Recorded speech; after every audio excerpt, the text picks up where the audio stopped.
சிப்பிக்குள் இருக்கும் முத்துக்கள் போல் மேடையில் வீற்றிருக்கும் என் நடுவர் அவர்களுக்கும், மாணிக்க மலர்களாய் அமர்ந்திருக்கும் எனது அருமை மாணவ கண்மணிகளுக்கும், இன்னும் இங்கு வருகை புரிந்திருக்கிற அனைவருக்கும் என் முதற்கண் காலை வணக்கத்தை தெரிவித்துக் கொள்கிறேன். இருள் நிறைந்த இடத்தில் சுடர் என்னும் மொழியை காட்டியவர் யார்? அடிமை மனதில் சுயமரியாதை எனும் விதையை விதைத்தவர் யார்? பெண்ணுரிமை, சமத்துவம், சிந்தனை, கேள்வி என்று தலைப்பு சொல்லிட்டு பேசுங்க.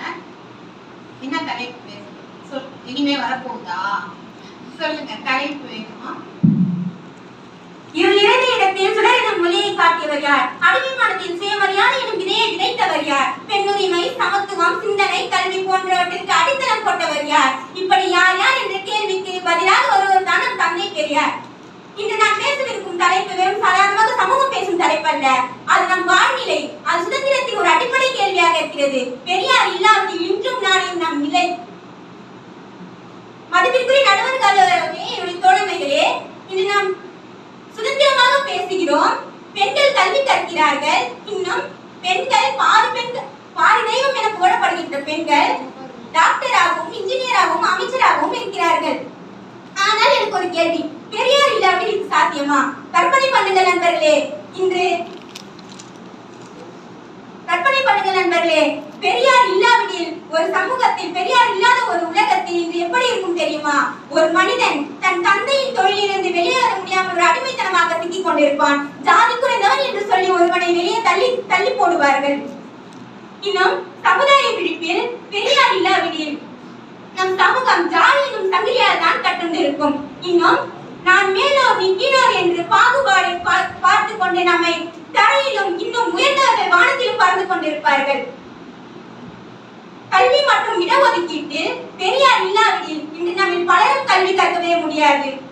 பெரியார் இல்லாத நாள் எப்படி தெரியுமா இருக்கும்? ஒரு சிறுவன் தான் பள்ளிக்கு கல்வி கற்கதற்காக செல்வான். பள்ளி கதவே அவனுக்கு தடையாக இருக்கும். அங்கிருக்கும் ஒருவர் கேட்பார், என்னவென்று உன் ஐடென்டி கார்டு என்னவென்று அவனிடம் கேட்பார்.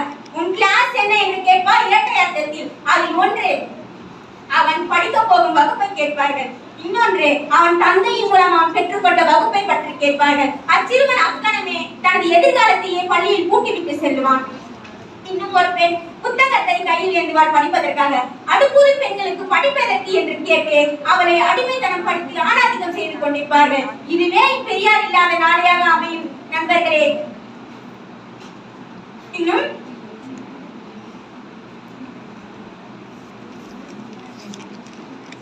இன்னும் பெண்ணுரிமையில் பெரியார் இல்லாவிட்டால் பெண்கள் அடிமையாகவும், இன்னும் வெறும்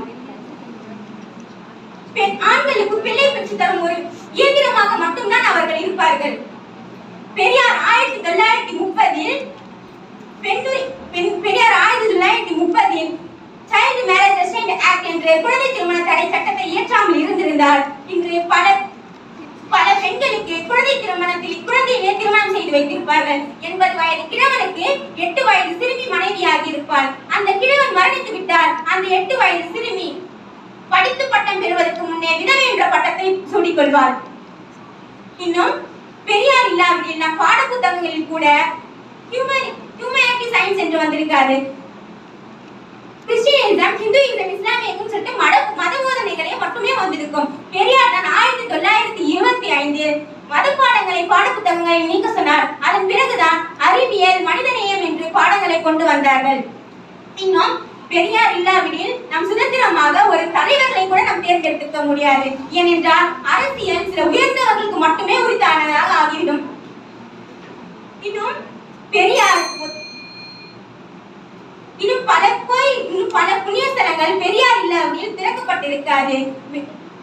கோயில்களில் மனிதர்கள் வரும் எண்ணிக்கையை காட்டிலும் பறவைகளும் விலங்குகளும் வரும் எண்ணிக்கை தான் மெஜாரிட்டியாக இருக்கும். 1939 பெரியார் திருக்கோயில் போராட்டத்தை நடத்தினார்கள்.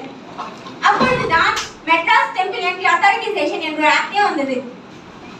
பெரியார் இல்லாவிடில் நாம் இல்லை, பெரியார் இருந்ததால் தான் நாம் உயர்ந்தோம். பெரியார் இல்லாத இன்றும் இல்லை, நாளையும் இல்லை. பெரியார் உயிருடன் இல்லை என்றாலும் அவருடைய சிந்தனை நம்மளிடம் இன்னும் உயிருடன் தான் வாழ்ந்து கொண்டிருக்கிறது. அதை நம் இதயத்திலும் செயல்களிலும் சமூகத்திலும் நிலைநாட்டுவோம். வாழ்க மனிதநேயம் என்று கூறி வாய்ப்பளித்தமைக்கு நன்றி கூறி என் உரைக்கு திரையளிக்கிறேன். நன்றி, வணக்கம்.